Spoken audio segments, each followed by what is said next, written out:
Hey guys, welcome to Psychopinion. I just found out that I'm not weird for making weird sounds and songs and dancing when I'm alone, because everybody does that apparently.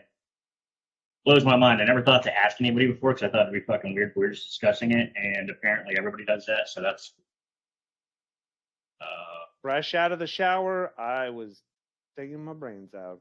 It was you look more relaxed than usual, actually. Yeah. More. because I'm fresh out of the shower. You look like you're feeling good. Hey, you should have seen me an hour ago when I was crawling under my house. What? It's not that fun. You were crawling under your house. Yeah, I'd rather see you an hour an ago animal crawling in under your house. there's a smell. I can't figure it out. That's I would why rather was see you an hour ago crawling under your house than a half an hour ago in the shower. So. Is there a dead body under your house, Rob? Rob's You don't need to house know where I was looking other than under the house. I gotta say though, Rob's got one of those houses that if I was to hide a dead body, I'd consider putting it under Rob's house. Good house for that. I mean, there's a lot of property here. So under the house, under the barn, under the watershed, under the tool shed, under the cat house, under any of the endless amounts of buildings on this property. There's plenty of spaces. Hopefully you didn't have to We're get under talking all. multiple bodies. Shh! Don't leave them on, Jen. So so what happened is sometimes this happens. We've discussed different ideas for the show, and we were all confused about what we were doing. But I had found something recently that I thought was pretty interesting, and I'm sure some of you guys have heard some of these, but I wanted to dive in as a group here to talk about some fan theories. Some of these are going to be more in somebody's wheel well than others. So, we'll go ahead and see. I've got one here basically starting off for Rob, and I think maybe Jen might have something to add on this. I don't have a whole lot to add on this one, but it definitely is right up Rob's alley. One of the ones I found is Alien and Blade Runner belong to the same universe. You gotta be shitting me. What? So how and why? The way that they explain this is this. While the worlds of Alien and Blade Runner may appear as two distinct cinematic universes, a long-running fan theory connecting the two was confirmed by director Ridley Scott. The connection stemmed from technological similarities, as Deckard's hovercraft and Ripley's escape pod both featured identical screens. This alone would appear like a fun Easter egg snuck in by Scott, except he later confirmed the two universes were connected via Far Out, stating of the Nostromo crew and Alien, I think when they come back in to Earth, they might go to a bar off the street near where Deckard lives. Ooh. Now I'm gonna have to watch all of it all over again. I'm just gonna have to watch them all over again. I was gonna say I don't think I could sit through it. The graphic user interface of how their computers and view screens and whatnot function, I can see how they might be similar and do their things, but like if they land in the same area and it shows the same structures, I'm gonna absolutely lose my shit. That is amazing. Well, this one was actually, I didn't even realize that when I first found this one, but I mean, this one was kind of confirmed by Ridley Scott. Yeah, no, it's confirmed by Ridley Scott, who did both 2049 for Blade Runner 2049 and like Prometheus and I think Isolation was also him for Alien. So the fact that he confirms it, I need to see these just to allow my brain to have peace that this is a thing. That's awesome. That is the best. Oh man. Well, I definitely think if that one doesn't keep you busy, this one will. And that's this one is Event Horizon and Hellraiser take place in the same universe. Yeah. Yes. I can see that. Event Horizon follows a group of space explorers who take Dr. William Weir back to his spaceship, Event Horizon, so he can retrieve his experiment. The plan seems simple enough up until Weir reveals that his experiment is a machine that opened up a portal to hell. mansion full of chains and nails that's reminiscent of the Hellraiser films. All the fun things. So people believe that the similarities are more than just coincidence and that the two stories take place in the same universe. The theory is that you don't need the lament configuration to reach the Cenobites as long as you have something that can open the door. When Weir becomes a demon Cenobite at the end of Event Horizon, his transformation resembles the Cenobites from the Hellraiser comic book series. Yes. Interesting. Yeah, That one's not Yes. confirmed, though, right? that one is not confirmed. I didn't read here that it's confirmed. It's kind of, I switched it up because I've got one file here that is like confirmed, and then I've got one file that is like not confirmed. So I was kind of going to a not confirmed one. I may Yeah. switch Well, back and forth. No. Hold on. We're gonna stick on this for a while because Okay. even though it's not confirmed, It's it cool. works. It works 100%. Like Yeah. this is the weird hellscape of the Event Horizon that it's so bad and messed up that it fits perfectly with Hellraiser. Everything, all the cross T's, the dotted I's, everything matches up. Yeah. Okay. And You I would know because you've memorized everything about it. So. well, Event Horizon is probably my favorite movie. Staying.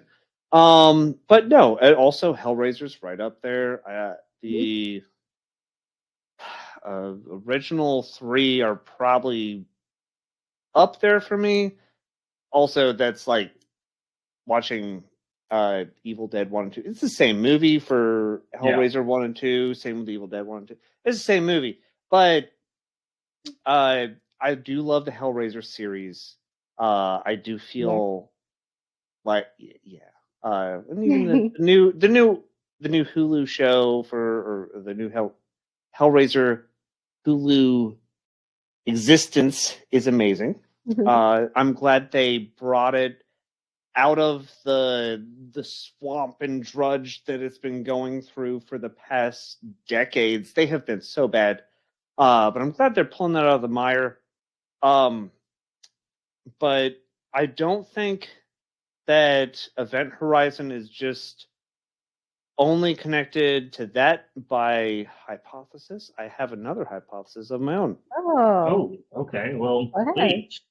So, This is exciting. with Event Horizon, the fact that the ship connects it basically travels through wormhole. And it reaches basically between the wormhole of where it was to get back to Earth or however close it was. It did travel through hell, and they realized that when they go on the ship. The fun part about that is here's where my hypothesis. This is my hypothesis. Okay. My hypothesis comes in is because any type of warp speed that goes through hell is Warhammer 40K. Now, What? I know both of y'all probably don't know anything about Warhammer or No. little miniatures. Actually, I'm Yeah, sitting I know in what my they study are, right now, so That's I pretty do much it. have little miniatures that I have built, not painted yet, but I do play Warhammer. Little word tabletop. Henry Cavill is supposed to be making a show on Amazon. There's some stuff happening, but giant space marines. It's 40,000 years in the future. Anytime they go into faster than light travel, they travel basically through hell. It is god awful and terrible, and I feel like Event Horizon is the start or the prequel to Warhammer 40K. Just my own hypothesis there. Well, that's a good hypothesis. So, what I'm wondering is though is like Hellraiser is mostly Earthbound, right? The movies. I've had a hard time getting through all of them. I'm sure I missed a couple because to me, some of them are a little bit of a hard watch. I love the first one.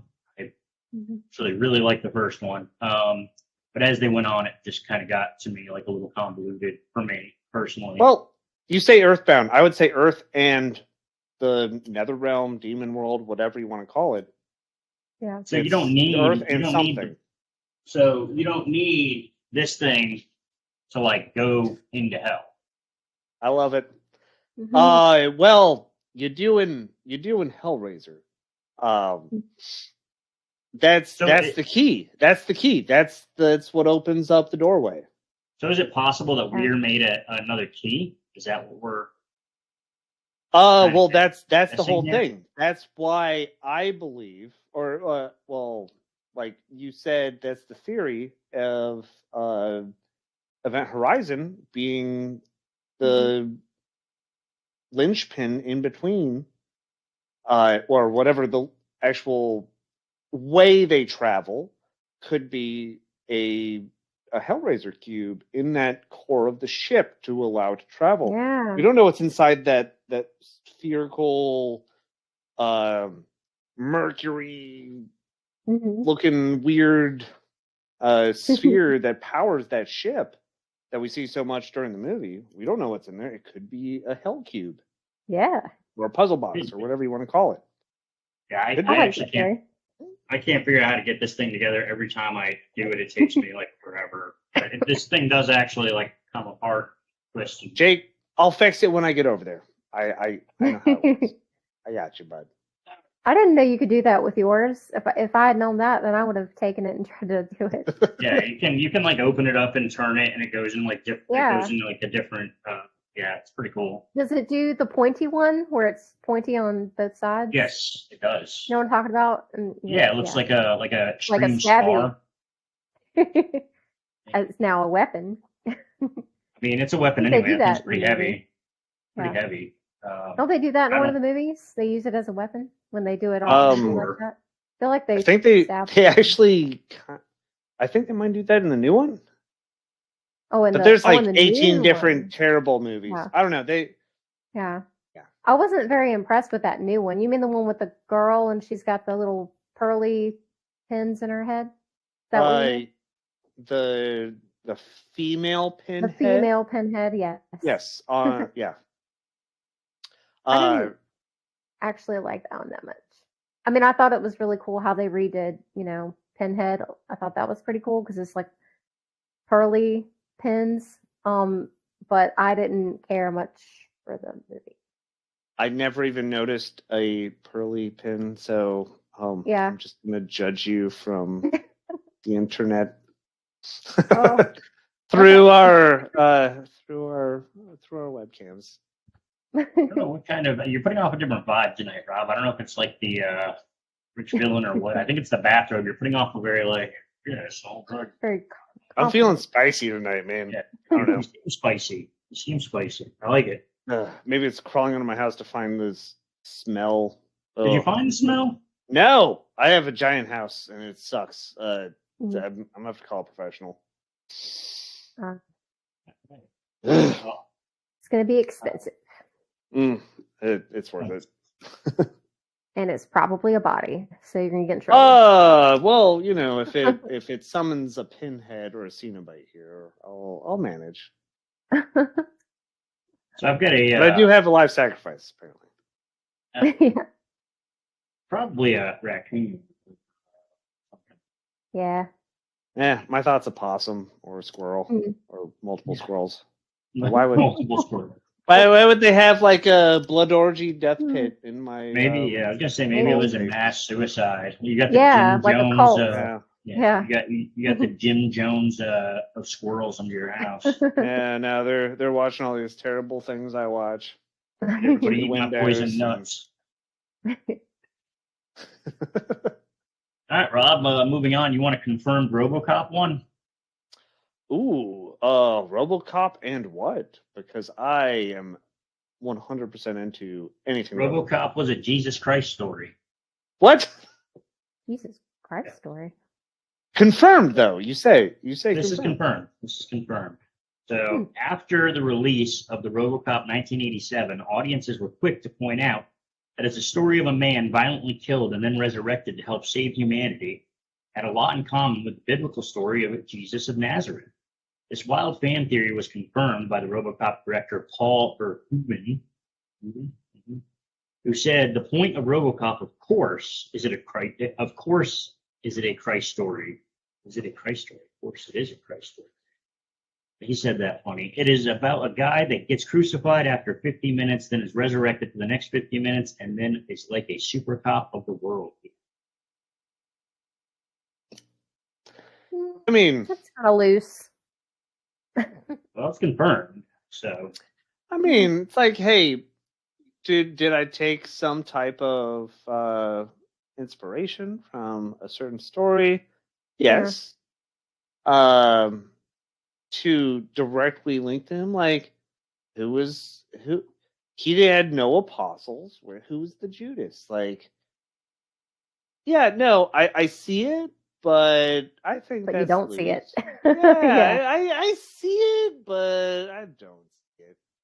Yeah. I don't remember Jesus Christ like destroying a bunch of shit, killing a bunch I of mean, people. he would Well, there flip was the wrath tables of God. and fucking grab whips from people and start whipping other people. Like, Jesus did? Yes, Jesus was pretty Yeah. wild. Wow. He was kind of Uh, partier, huh? I mean, he could turn water into wine. Of course he Yeah. was. Drink some wine, of course. Yeah. Yeah, I could turn water into wine. I would be drunk forever. that's why we're friends, Jake. I remember a lot of foot washing in the Bible. What I wonder though is like, can That's you what that's choose the partying, wine? right? I read all of it. Well, Like, I wonder if almost all of it. my thing is though is like, did Jesus choose the wine? Because I like a Moscato, I like a sweeter wine, but if I was like stuck for the rest of my life with like a, I don't know, like fucking, Something that tastes like feet. yeah, like Yeah, a, you don't want that type of wine. yeah, like Jesus, a dark, I'll pass. like a dry dark I'll red or pass something. today, Jesus. But I you know what heard- though? Well, Jesus could sell his shit wine to the poor people for pennies on the dollar and then go buy himself like a nice bottle of like fucking, I don't know, Maker's Mark or something. capitalism. Mm. I'm sure Oh. poor people would give up their Throwing a pennies modern for some- turn on our ancient history there. Well, I mean, maybe it wasn't Maker's, but I'm sure there was something else. I mean, it wasn't just Jesus's dry, dark red wine. But if he made Moscato, I would have hung out. I'd been like, yeah, you know. Oh, wait till you try my kick-ass snake wine Yeah, made by. something different. Snake oil salesman. So I've got kind of a fun one here. I mean, it's fun, maybe. I don't know. I've heard this one before, but Home Alone's Kevin McAllister grows up to be Jigsaw from Saw. What? Ooh, So the Saw series is Oh, I get it. Yeah. It took me like a I like second. it. Yeah. So the Saw series is known for its elaborate traps, all of which were created by Jigsaw and his followers. As the traps become more detailed, fans of the series begin connecting the dots between the horror franchise and the Kevin McAllister, the young sadomasochist from Home Alone. Throughout the Home Alone films, Kevin becomes obsessed with crafting intricate traps, befriends old man Marley after mistaking the stranger for someone more sinister, and repeatedly evidences a mean streak. Evidences a mean streak. That's a weird way to fucking say something. Repeatedly evidences a mean streak that's justified by a sense of unserved justice, all of which lines up perfectly with Jigsaw's personality traits. The two even look sort of alike, so it's totally believable that they could be the same person.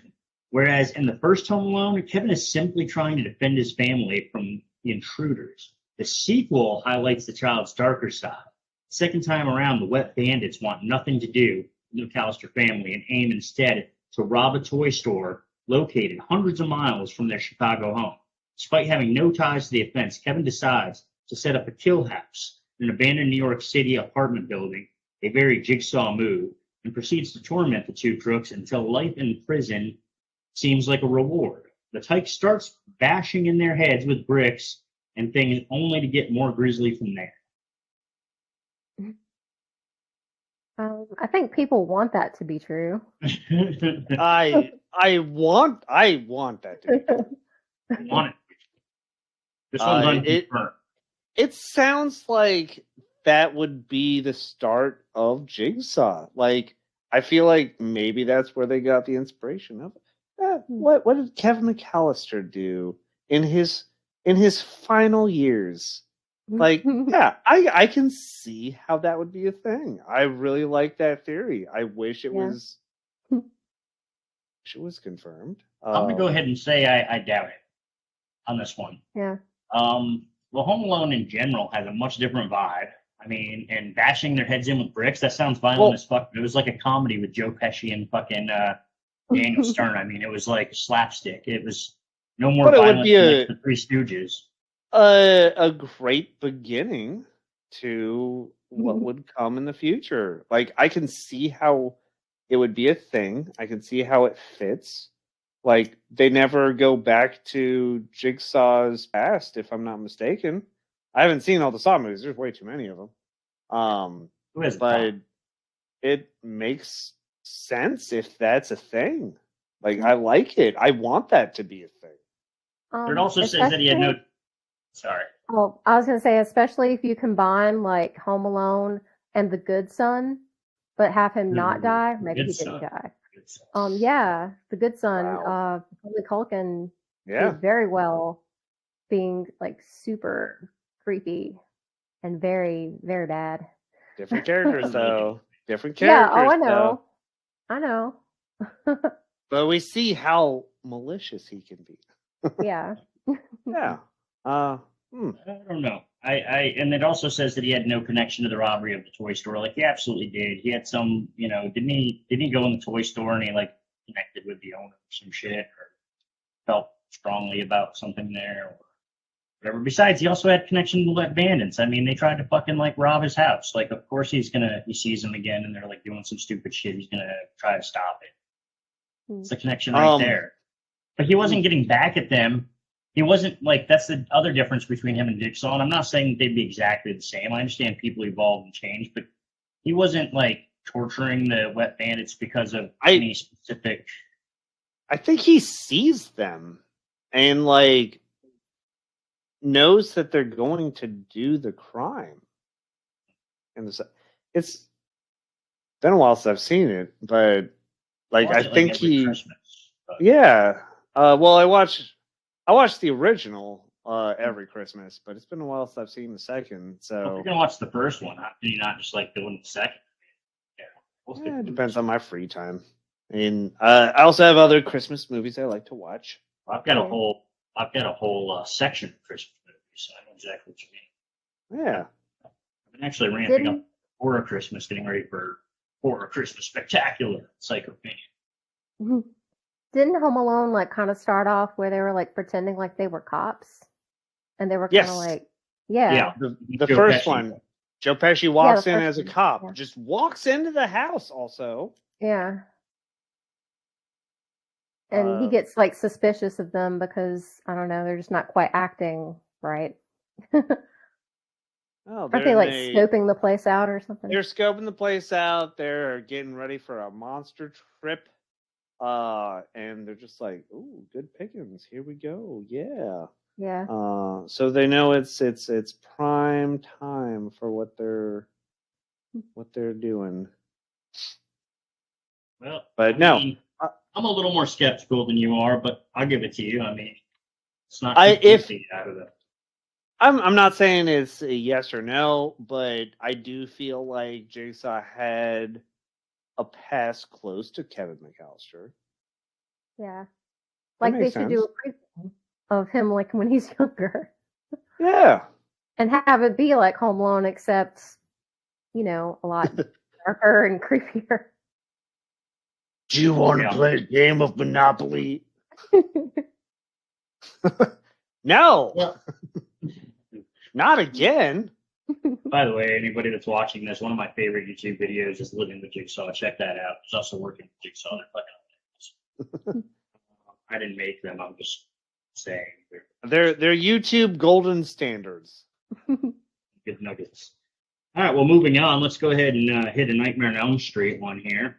And by the way, guys, if you're wondering, like, why is he reading this like shit, or why is he like, I actually look these things up and find a bunch of these things. I don't really read over them before the show because, quite honestly, I want to join in on the show too with like my kind of first reaction. So I just wanted to go ahead and put that out there so nobody's like, wow, this guy like put this stuff together. He's kind of an idiot. I'm not. This is the first time I'm reading the shit. So sometimes I'm like, that's fucking stupid, or why'd they write it that way instead of fixing it? Because I want it to be new to me.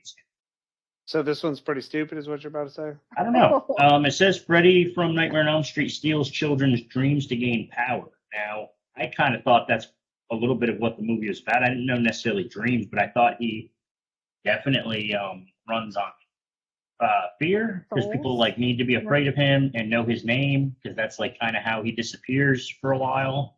Then he comes back because somebody remembers him, and then but anyway, we're going to go ahead and see what this one has to say, because this one says steals dreams. It's a little unclear why Elm Street's Freddy Krueger continues to torment local children without rest. Yes, he's getting back at the people who burned him alive after he took advantage of a bunch of children. But surely he should have found satisfaction long before the final nightmare. What if there's something else going on? People believe that Freddy Krueger collects the dreams of the teens he slays to expand his supernatural powers. The user that wrote this notes that the original film, Freddy is significantly less powerful than he appears to be in the later movies. He also thinks that one could logically assume that many of Freddy's more outlandish abilities, such as walking on the ceiling in the first movie or shapeshifting a whole bunch in the third, are actually dream powers he stole from kids whose souls he consumed. You can dive even deeper into the world of Freddy Krueger by streaming Never Sleep Again, the Elm Street Legacy on Shudder. Well, anyway, there's a shout out for that I didn't expect. But so it says he steals dreams to gain powers. I don't know if that's necessarily true. My answer and first gut feeling to this is that the reason that his powers keep expanding is because they keep making movies, and you have to keep upping the ante when you make sequels. Yeah. Yep. My first It's making reaction. money. My first reaction Movies, more is money. lore. Like that's it, right? Yeah. That's how he does it. Why is that even an option of fan theory? It's just he has weird dream powers, but he has weird dream powers because he steals dreams. Okay. What's the opinion here? It's I don't think this is a fan theory. Yeah. This is basically what happens. Yeah. And I mean, like any other movie, if you're talking, Friday the 13th, Nightmare on Elm Street, Texas Chainsaw, any of the franchises, of course you're going to want to up the ante as far as the kills go and the madness and the craziness. And I mean, that's just the way it works. Like, you can't go backwards in horror movies. People want to see new kills. They want to see exciting new ability. They want to see something crazier than the last thing they saw. So, I mean, really, we could make the same argument that every franchise ever, the killer has gained more. Don't you think? This is how he does his thing. This is what he does. He goes into, in the third movie, he goes into people's dreams, and it's like video games. And as a video game player, I've had dreams of video games before. So is he stealing these dreams From the third one. or is he just entering them? It doesn't seem like a fan theory. It's a tweak of how he gets his power. I don't even view that as a fan theory. That's just I feel like what you're really different trying to way say of is, why are we viewing even how fucking he gets discussing his power. Pretty much, yes. this? There wasn't any video games in the third one. I thought it was the third. Maybe it's the fourth. Is it the third? Yeah, I think it's the fourth third- one. I think, The third and one is Dream possibly another Warriors, one. isn't it? Yeah, the third one is Oh. Dream Warriors. I know that one very well. That's why I was like, there's video games in that one. Yeah, Dream Warriors. I don't think. Yeah, you're probably mistaking it with maybe another one. Fourth Now one, I think. it's Yeah. he does say this is your Or the video, fifth one. or this is your brain on drugs. This is your brain on video games or something. It's been a while. See, I don't know. that's one thing. That's one thing I Yeah. hate about Freddy is I just think the guy's like the epitome of really fucking stupid dad jokes. but like not even good dad jokes. Like, Yeah, it definitely hit that. It scared the shit out of me as a kid, and now that I'm older, it's just like even going back and watching old ones,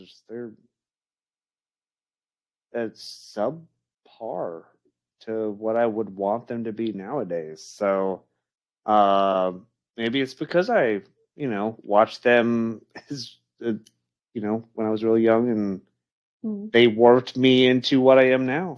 Who knows? Maybe that's what gives him power. you wouldn't be the spicy bathrobe wearing bearded fool today without fighting your life back then. Yes, where's my cat? Well, here's one. Oh, we're moving on. Oh, you guys want to continue? Well, I mean, I know Rob is probably done, right? Oh, I don't know. I've said what I have to say Yeah. for now, unless you have some mean- good input that I can rebuttal. I just always thought that he like stole. Well, first of all, I know that he's like stealing their souls, but I always thought he like stole their strength, not necessarily their dreams, but their strength. But I mean, I can see that he may have stole their dreams as well. Like that's not a bad, Yeah. idea. But I always thought he was always like stealing their strength. Well, Because I remember one of them, like him, like I think that might have been like the fourth one, where he like rips his shirt and there's like all these like souls. The faces and coming out. shit, like Yeah, all the over his chest. faces And, and- Yeah. I don't know. No, I see what you're Powering saying, and I up. agree with you. The thing is, though, that I actually, now that I'm glad you continued this, because I was just thinking about this myself, is so my interpretation of him, and I think it explains it in one movie, like I said, is that if you forget all about him, he has no power. He doesn't exist.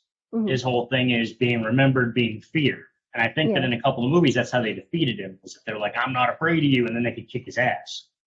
So what I'm wondering is, though, is that like, if your only way to stay alive is for people to continue to fear you, why the fuck are you killing everybody that's afraid of you? Like, To that's make not- other people around them fear you. Afraid to. Yeah, but, I mean, you're eventually Right. going to run out of water in that Yeah, bucket. no, eventually it's like you got to make them escape this specific town, whatnot. I feel like they do a decent Right. job of doing that. in the I movies. mean, that does make sense as to why he plays with them so much. Like, he doesn't typically kill somebody right off the fucking bat unless they're like a B-list actor that's there to be killed right off the bat, Mhm. i.e. a red shirt from Star Trek or something like that. But I mean, yeah, that's interesting. I never liked Freddy Krueger, though, because I don't feel, and I explained this in a previous show, but I feel like he molested children and he should have just like rotted in hell, and he didn't deserve to come back and be like the way it was. But then Jen explained the metaphor of him being trauma, right? Mhm. He's like the living trauma. My theory, yeah. I think that's a better fan theory than that fucking fan theory, because that fucking fan theory just seems obvious. Mhm. Jen's fan theory is better. And to know what her fan theory is, go back a couple shows. Do you remember what show it was that? Oh, I think it was like a don't topic remember. list. And Might have been a octopus, yeah. yeah, and Jen definitely has a great theory about him being like the metaphor of trauma in the children's lives after being molested by that sick fuck. Moving on.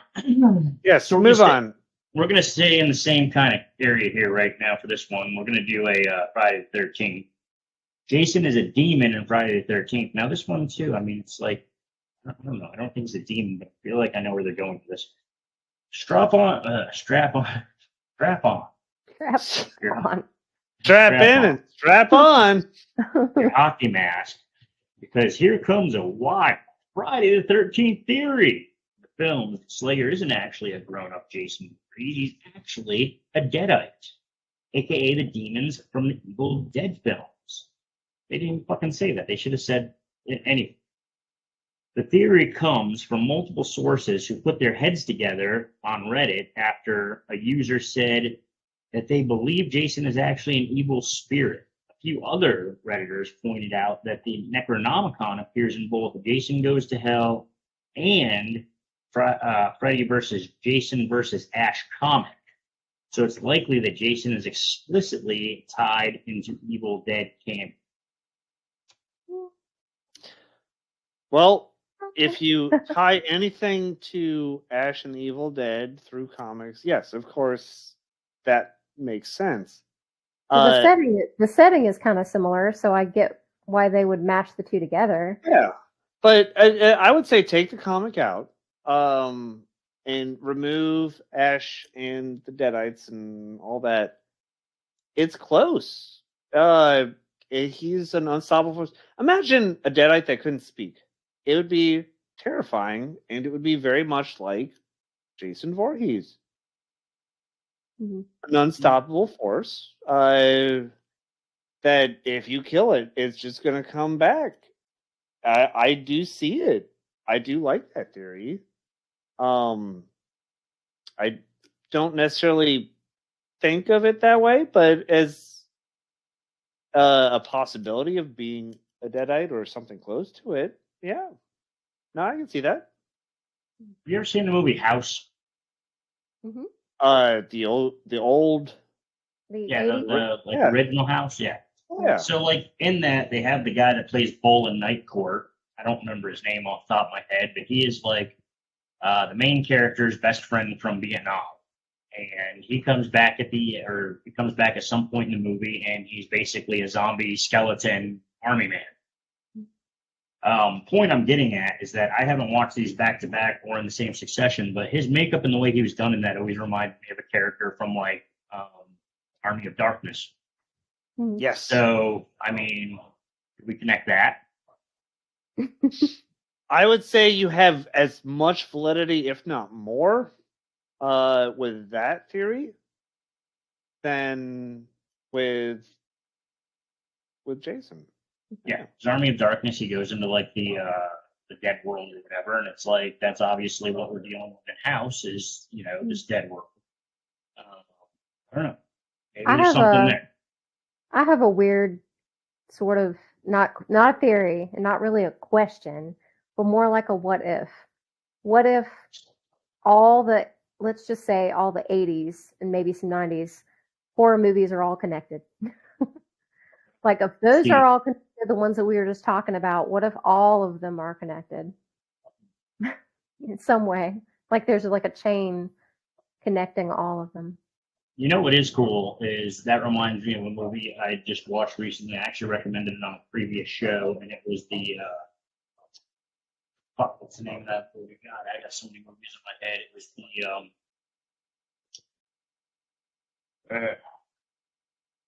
name will come to me. But anyway, it was a movie about basically an aspiring serial killer who like gets a reporter to follow him around, and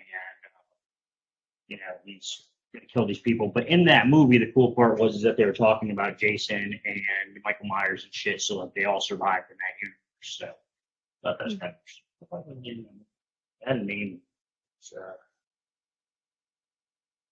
Like over there on the shelf, but I'm not gonna get up and get it. Having a fucking brain fart, people.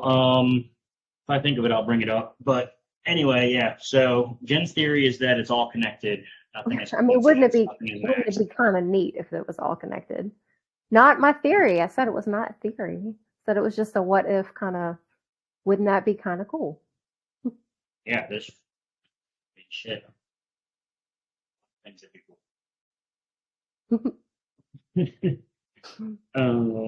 What you guys? I mean, I guess the thing could have turned into the blob and gone into the drains and pulled people's asses out through their buttholes when they were taking a poop. Also, that movie, The Blob, hurt me. Love as a it. child. The Hurt me. 80s one? Yes. Yeah. It hurt ruined you? me. Yeah. That's like the one big horror movie that ruined me. Like I didn't want to get in the shower. I didn't want to wash my hands. I didn't want to, no. as a male, piss into a toilet. It was like Yeah. something's gonna come out of there. Well, fuck. I guess I didn't save that one. I There was going to was- surprise you. There was a there blob was- when I. There was a lot of movies, especially in the 80s, where it was like a lot of stuff came out of drains. Like I have noticed that before. There was several. Like The That's- Blob was one of them. Storm It, Trains with it. Yes. yep. What's other ones? I just thought about it and now I just forgot it. We're all Yeah, having there's brain like a farts. bunch. Yeah. Yeah, it's No. contagious. It explains why I'm so terrified of just. Fuck it. I'm gonna look for this movie. Oh, real quick. Friday. I'm- I mean, here, you guys Nightmare talk first. Nightmare on Elm Street had the drain. Yeah, they definitely had some drain Yeah. going on there, like the bathtub drain. Um,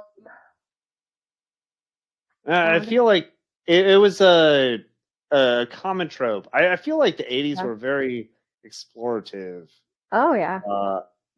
in opposed to like nowadays and whatnot. Mhm. They They pushed took the more, limits. more creative risks, I think, Yes, in yes, the 80s, which is why I really kind of like that era. yeah. Well, like I don't know. Look at the creative risks now, and it's well, Get Out wouldn't happen, or Hmm. it's but that has the 80s movies vibe. Yeah.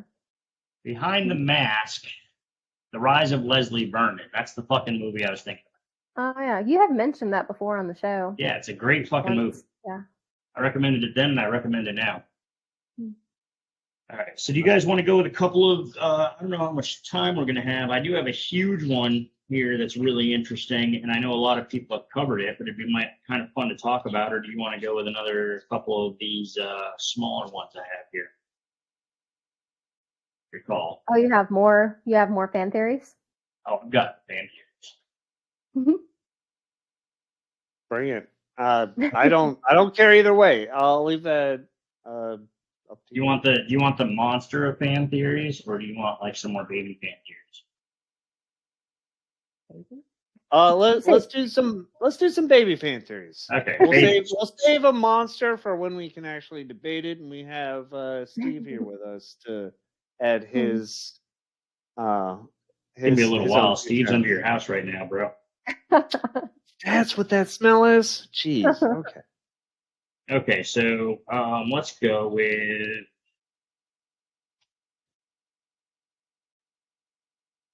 Pick a fun one here.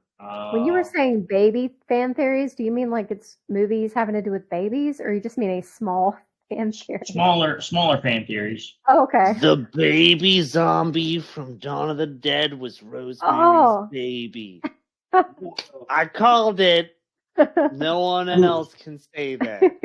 Who grew up a Right little bit here. to be Gage in fucking Pet Cemetery. Pet Cemetery, and then from there he became a Chucky doll. Anyway, how about Blair Witch? Blair Witch Shoot. involves time travel. Okay. Okay. For years, fans of Blair Witch Project have been trying to figure out how Heather and her friends were able to get so lost while hunting for the Blair Witch in a national forest. A user on the Blair Witch forums believes that after entering the woods, it's possible that Heather and company walk into a time loop that sends them back to the 1940s, as Rustin Parr was allegedly possessed by the witch. Evidence to support this theory can be found in the game Blair Witch Volume 1, Rustin Parr, which takes place in the 40s. In Parr's house, the player catches a glimpse of Heather Donahue running past them, which correlates to the final moments of the first film. This theory was pretty much confirmed in 2016's Blair Witch sequel. In the film, time moves differently for the characters after they enter the forest. They lose track of some locals for a few hours, and when they're reunited, they claim to have been missing for days. Additionally, the main character's quest is inspired by footage of the witch that's posted on YouTube, but it's later revealed that the footage was filmed by the protagonist without time travel, but this plot point is utterly unexplainable. You guys want me to start on this one? Oh. Go Oh.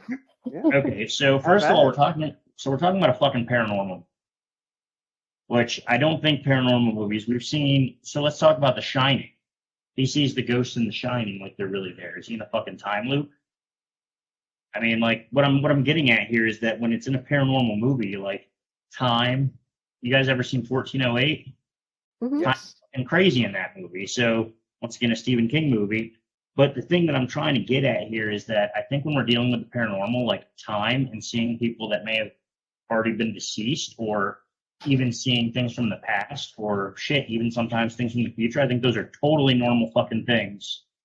And I think that those are totally normal things in paranormal movies. I don't think that's gonna be an issue dealing with any horror movie that's an unexplained phenomenon.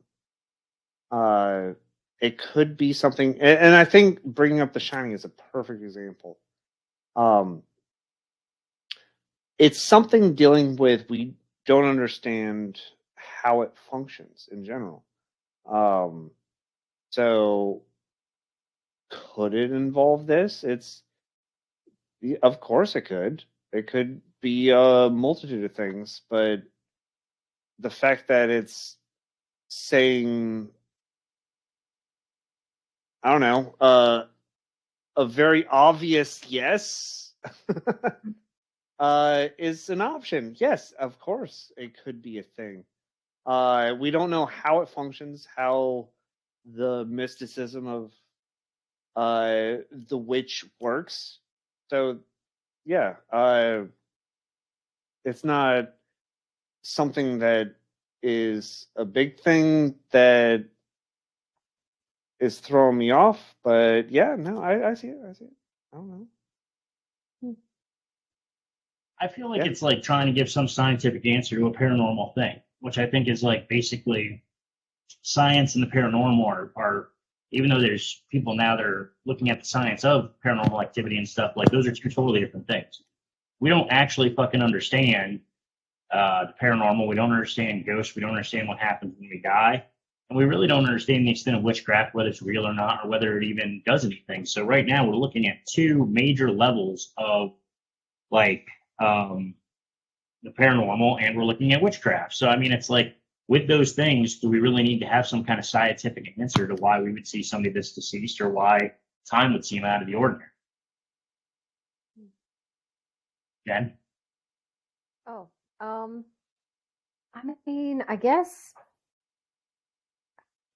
yeah, I don't really know if it's like a time travel kind of thing or if it's just the spirits changing things because maybe they have that power to change things, like let's say in a room or in someone's mind, like maybe they can go into someone's mind and project those things to actually like happen, or Yeah. for them to perceive that it's happening. I don't know if I'm making any sense. Yeah. But I mean, that's I like, mean, yeah, go ahead. no, sorry.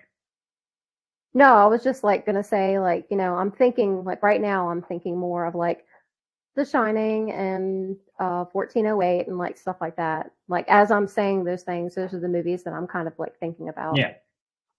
Yeah. And I picked those movies because, like I said, I mean, we see the deceased, we see paranormal stuff. There's also kind of a time thing going on. But I think it's all like an illusion of the paranormal. I don't Yeah, think it's as scientific as, oh, when he like went into room time 1408, travel. it was Yeah. actually a time loop, black hole. I mean, it's like, no, he was in a fucking haunted ass room and they were making him experience shit over and over again, basically to fuck with him. But Yeah, it kinda could maybe. have been Yeah. like, yeah, okay, if someone just spouts enough facts about something, then maybe it could. But is it theoretically possible? And going back to Blair Witch, maybe, but I don't know. Does it make any more sense? We don't know enough about what the Blair Witch was, and I don't know. It doesn't explain enough. It's just, yeah, okay, that could be a possibility. Yeah. I don't see enough of where it comes from. Yeah. But then And I again, haven't I don't seen I don't know, like the second movie. There was, how many Blair Witches were there? There was two and then a remake. Okay, so yeah, I definitely didn't see the second, and I definitely didn't see the remake. So maybe I did see the second, but I definitely did not see the remake. But it just feels like we're talking about things that are a possibility instead of a probability at that point. Hmm. Yeah. I mean, and besides that, right in the thing I was reading, I mean, obviously there's like 100 forums and fucking groups and shit on the Blair Witch. I mean, that thing goes deep, which is so fucking crazy because it's just not even a real thing, but people treat it like it's real. I mean, there are actual real cases of witches and shit that could get into that, but whatever. Everybody's a nerd somehow. These people are Blair Witch nerds. Mm. All right. Well, you saw me with Event Horizon, so Yeah. we all have our moments. So I'm And gonna. I think, oh, I was just gonna say that I haven't watched Blair Witch since it first came out, and I only saw the first one, so I really can't speak too much on that particular movie. I'm gonna go It's ahead been and so say that long. the second one was better, and I've seen the second one like 6 dozen more times than I've seen the first. Mm. The second one was pretty good. Book of Shadows. I don't know. I kind of liked it. Book of Shadows was actually kind of like a real horror movie. It wasn't that found footage shit. Huh. They used a little bit of that in the movie, but not really. I don't know. It was a lot better in my opinion. I would give that a try then. A lot creepier. It was really good for the time. Because I mean, I feel like it's been dwarfed now by a bunch of really good paranormal horror movies that have come out. But at the time, I was like, yeah, this is fucking pretty solid. Mm. So, all right, we'll do one more quick one, and then we'll get to our reviews and quote. This one's a short one. It's The Homeless Man is a Demonic Spy in The Exorcist. Throughout The Exorcist, the audience is repeatedly assaulted with the demonic face of Pazuzu, who watches over the proceedings. Spooky, but it also serves an in-film purpose, according to one Reddit. They believe that Pazuzu relays information to Father Karras that is collected by another demon informant. The second informant is none other than the homeless man who asked the father for money early on in the film. Reagan repeats the homeless man's words later in the movie. It's meant to suggest that Pazuzu is always watching Father Karras. I do kind of like that one. Yeah. Yeah. It's believable. Like, I mean, you know, demon spies, yeah. sure. Yeah, that one's not bad. I think it actually Yeah. adds a little bit more depth to the movie. I mean, I That- like that when it's not fucking outlandish. And I that's the best words to put to that, Jake. I do feel like that is one of the theories that accentuates it instead of like, oh, well, this is how it happens. And it's just, it doesn't add anything to it. It just kind of explains what's already happening by like a millimeter of tweaking. Like, it's like, but that's how it happened. Mhm. Where this theory is an accentuation and kind of just, I don't know, accentuates, exuberates, makes it more. You Yeah. see the movie, you hear the theory, you go back and watch it, and you get a lot more from it. Yeah. Those are the fan theories that really mean a lot. That's something that those are the true fans that really love it, that are trying to make that movie better. And Yeah. those are the theories we really want to talk about. And this is one of them. I really like that. The only argument I have with what you just said is that I really want to talk about some of the outlandish ones too, though, because they're fucking hilarious to me. Up there. But I've got a bunch of these, and I'm going to tell you that we're probably going to go ahead and do a part 2 of this one because I still have at least a whole other show here, including the Mac Daddy of fan theories that I mentioned earlier that we didn't get into. But we don't have enough time for that tonight. So I will say that I'm going to save this for another time. Who the fuck knows? Maybe even next time. really all depends on if we can get our shit together and have another topic. We are going to be having a game night coming up again soon, and I believe we're probably going to go ahead and try to get each other with Two Truths and a Lie. I think is what we're playing next. Horror, Two Truths and a Lie. Don't quote me on that. It could be different, but that's what I'm thinking at this time. Anyway, recommendations. What do you all got? Oof. I'll start. I don't know if I've done this movie before, but talking about The Exorcist and demons, I'm going to go back to a throwback for me called The Relic, which I believe was a early 90s movie. We definitely talk about it if you haven't recommended it. I've talked about it before, but I feel like that's one of my quintessential horror movies. It probably was one of the ones I watched later enough in life that it wasn't the ones that scarred me, but it left its impression. It is, I think,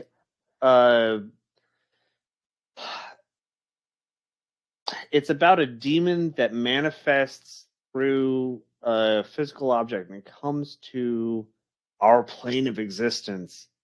And it's this giant dog-like beast. And I say dog, wolf, whatever, four-legged destroyer of life. And it's terrifying. It's great. And a lot of other movies, when they do that type of thing, like in the Hellboy movies, they're betrayer of trust or whatever this demon is that pops out.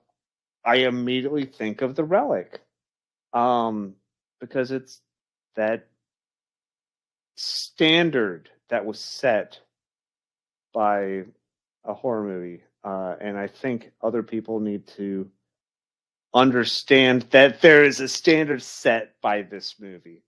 It's fantastic. I think everyone should watch it. It's been a while since I've seen it, but it did set a standard for me, and I love it. So The Relic is mine. Relic. Jen, you got one yet? First, I just want to say that it's been a really long time since I've watched The Relic, but now I want to watch that again because of your recommendation. Cheers. Yeah. Maybe I'll also watch The Relic. So my recommendation is it's called Low Lives. It is getting pretty popular, I've heard, on Tubi. And it's like a little bit like, well, it's definitely like a cannibal movie. But you know how like a lot of cannibal movies have that kind of hillbilly type characters.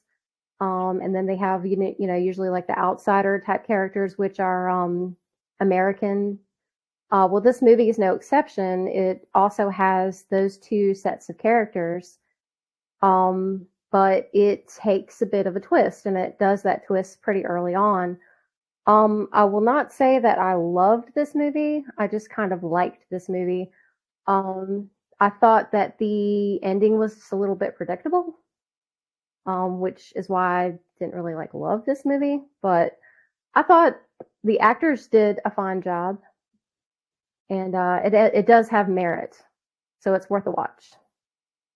Nice. Hell yeah.